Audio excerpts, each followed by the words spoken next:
Leather. There's no other material on Earth that appeals to our senses quite like it. That's because, unlike metal or plastic, leather is organic. 12 weeks. That's how long it takes to make one leather cover for the G4. That's 10 times longer than it takes to make a standard smartphone cover. But the results achieved through the skillful hands of a true craftsman are more than worth the wait.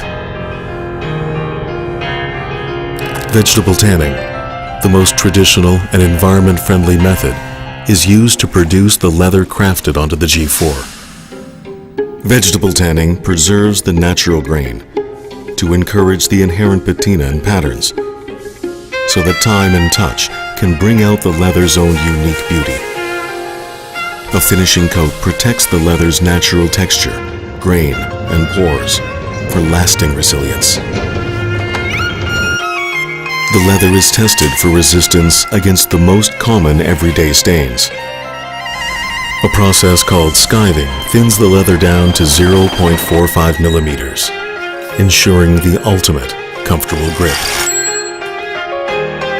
There are 4 types of leather grades, of which the G4 uses full grain leather. 2 grades above genuine leather, it's the highest quality grade and attests to your distinct character. As leather is neither cold nor warm to the touch, the difference is in how it feels in your hand. Over time, the leather becomes richer and deeper, reflecting your own originality. Every stitch sewn uses environment-friendly threading, and LG's unique H-jig processing shapes and strengthens the leather to fit seamlessly with the G4. Leather and the G4. The most classical can be the most progressive. See the great, feel the great. LG G4. Hello everyone, this is Mike from BTR Budget Tech Reviews here, and today is the review video of the LG G4. Alright guys, Mike from BTR Budget Tech Reviews here, and today is the review video of the LG G4, and I was one of the lucky participants that was able to receive the phone before its actual release, so I want to thank LG USA for sending me this phone out for review. I've had the phone for a couple days here, and I want to start off with the body as far as the description goes here. And all around this phone, it feels very plasticky in material. It's a very lightweight phone actually. Probably one of the lightest phones that I've held in the hand as far as the size goes. I've had the Nexus 6, and the Nexus 6 is a little bigger, right? And that one's a little heavier compared to this phone, but depending on the quality of material this is made out of, as you can see here, the back has kind of like a glossy material going all the way around here on the back. It says G4 on the bottom. The speaker grill is right here in the back. The power and volume buttons are right here in the back as well, along with the camera, the LED flash, as well as the little laser thing for the for the face recognition, etc. So all around, this phone has a kind of a metallic finish going around. I don't want to say aluminum finish because it's not aluminum, it's more of a hard plastic going all the way around here, as you can see. But although it doesn't feel fancy, it looks fancy. I don't know how to say that, but aside from that, the screen here, as you can see, the bezels are actually, let me see if I can get that without the bezels are a little big compared to other phones that I've seen here, so I feel like they've made this little part down here a little bigger. So all the way around, you actually have the 3.5mm headphone jack on the bottom, and excuse me, I just got a text, and your micro USB charging port on the bottom, along with the mic on top and the noise canceling mics on the top here, and the regular mics on the bottom. So, and of course you got your your speaker grill up here for the earpiece.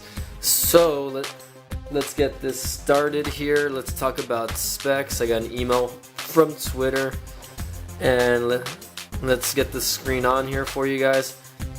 let's talk about specs here. This phone out of the box is running Android 5.1, and let's see if we can show you guys that really quick in the system information about phone. As you can see, the phone is very snappy. So up here you can see it says phone name, the G4, and let's go to hardware info really quick.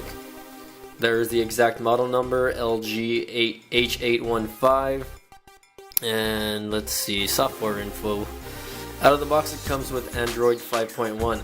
Now if you're a Nexus owner, you'll have Android 5.1.1 right now, so keep that in mind, that it'll be a while before this phone actually gets, you know, the software updates for Android, etc. It's not one of those phones that's going to get it right off the bat. But hey, LG and Android worked together with phones in the past, so maybe, you never know, you might get that update. So, you know, aside from the version of Android, the screen, it's rocking a 5.5-inch Quantum IPS display, and it comes with 538 ppi, excuse me, not 300, 538 ppi.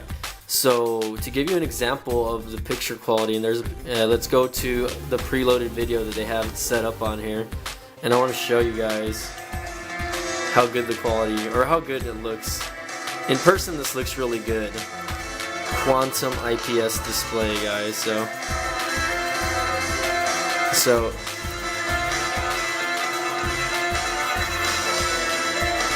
it's pretty crazy, the video.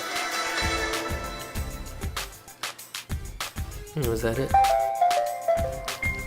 Nope, I started it from the end, but that's just a small example of what the video quality looks like, and I'll show you guys picture quality in another video. But aside from that, the screen is 5.5 inches.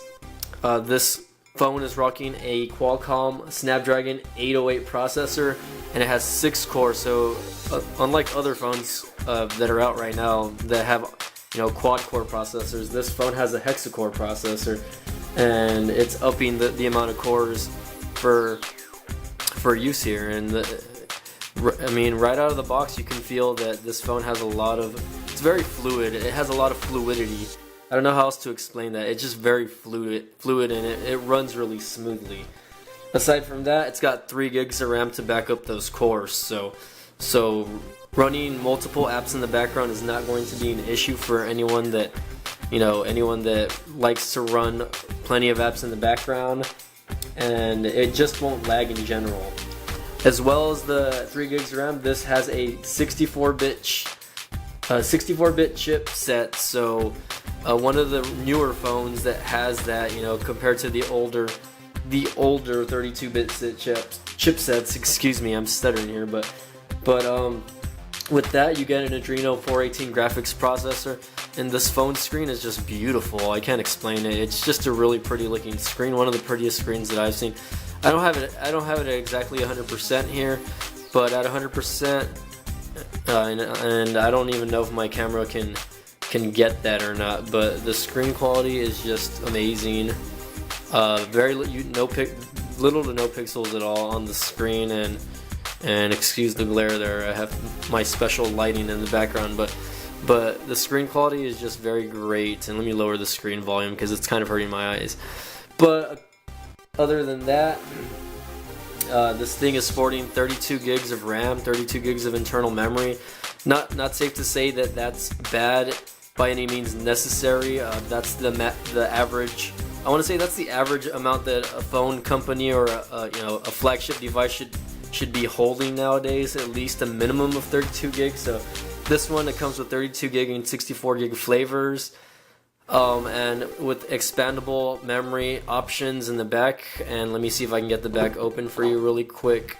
And aside from, you know, the cover that you see coming with this, the phone, you can actually replace this back cover with a leather case cover that you can get off the LG website. And, you know, I'm pretty sure that they're going to be selling a lot of these aftermarket on that, so shouldn't be hard to find. But here you go. This is where the SIM card goes in the back of the phone, and on top of that, right here above it, would be the microSD card slot. So let me get that snap back in. So let me double tap this to turn the screen on. I don't know if you guys are aware, but that's one of the little features that this phone has. This phone has a 16 megapixel camera, and I just want to get into small detail on how good this camera works. I've taken some pictures on this phone, and I'm going to try to get a separate video, but this phone takes actually really good pictures. Some of the best pictures that I've seen from a smartphone in a really long time. Now you can compare it to phones like the S6, which I know has been, you know, praised for its camera capabilities, but I know that this phone takes great cameras. Now I just need to know how to autofocus on this phone, but I'm gonna see if I can get a separate video on just the camera features of this phone as well as the camcorder. So keep an eye out for that second video coming up, guys, on the camera. I don't want to get too much into detail, but just for reference, this has a 16 megapixel rear camera and an 8 megapixel front camera up here, guys. So one of the best front-facing cameras on a telephone to date, in my opinion. So I mean, you're gonna get good shots, and you can actually probably take, you know, full HD videos just with the front-facing camera there. So going to that, you know, the camera's features include assist beam, optical image stabilization, manual focus, face detection, digital zoom, voice activation, self-timer, burst mode, and HDR. So of course, you know, it has all the perks. The camcorder on this takes 4K videos. So here we go. I just wanted to show you guys that this does have 4K shooting on it. So you're gonna click the settings first down here, and then where it says 16:9, you're gonna click that, and from there it's gonna give you the option to click either FH Full HD or UHD. So if you want to switch from 1080p to UHD, you're gonna click that, and it's going to give you the UHD option for 4K recording. So I thought that was very good, and I'm hoping to get a separate video for that. So keep an eye out for the separate video on the camera quality. Now, I want to get into some little features that this phone has actually, and one of the features is going to be dual window. Okay, now dual window allows you to use multiple